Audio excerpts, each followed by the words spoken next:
기후위기에 대한 문제의식이 커지면서 탈핵으로 정책 전환이 필요하다는 목소리가 높아지고 있습니다. 불교 환경연대를 비롯한 환경단체들이 대선 후보자들에게 탈핵 정책에 대한 입장을 물었습니다. 윤호섭 기자가 정리했습니다.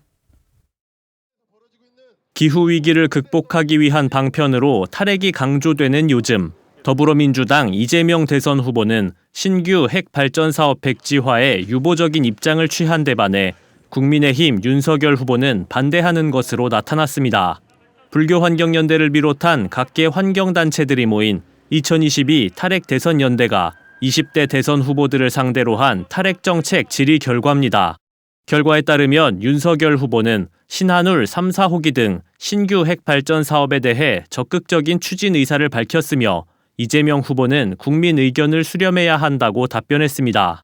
반면 정의당 심상정 후보를 비롯해 진보당 김재현, 기본소득당 오준호 후보는 찬성 의사를 분명히 해 거대 양당과 군소 후보 간 탈핵 인식에 차이를 보였습니다.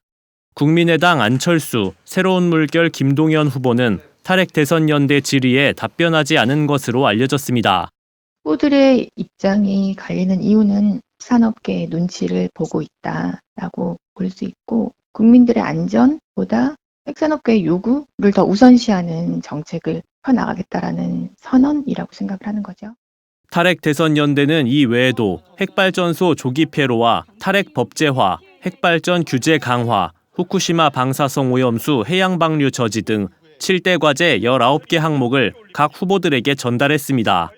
심상정, 김재현, 오준호 후보는 탈핵 대선연대가 제안한 모든 항목에 동의한다고 답변했으며 이재명 후보는 대체적으로 공감하지만 검토에 무게를 실었습니다. 반면 윤석열 후보는 원자력 규제 권한 지역 배분에 반대한다는 입장과 더불어 방사선 피해 대책이 문제없이 이행되고 있어 추가 조치 필요성을 느끼지 않는다고 답변했습니다. 탈핵 대선연대는 안전사회 지향이 강조된 지난 대선에서 5년이 지났지만 거대 양당 후보들의 탈핵 입장은 보다 후퇴했다고 평가했습니다. 후쿠시마 사고 이후에 경주 지진 이후에 우리 사회의 핵발전이 얼마나 위험한 발전 방식인지에 대한 사회적 공감대 그리고 후보들의 인식이 퇴색되어 있고 지금은 기후위기라는 명분을 내걸면서 핵발전을 확산해야 된다라는 이야기를 하고 있다고. 탈핵 대선연대는 대선 후보들의 탈핵 정책 후퇴가 우리 사회 안전을 위협하는 결과로 이어지길 않길 바란다며 안전한 세상을 위한 후보들의 정책 변화를 촉구했습니다. BTN 뉴스 윤호섭입니다.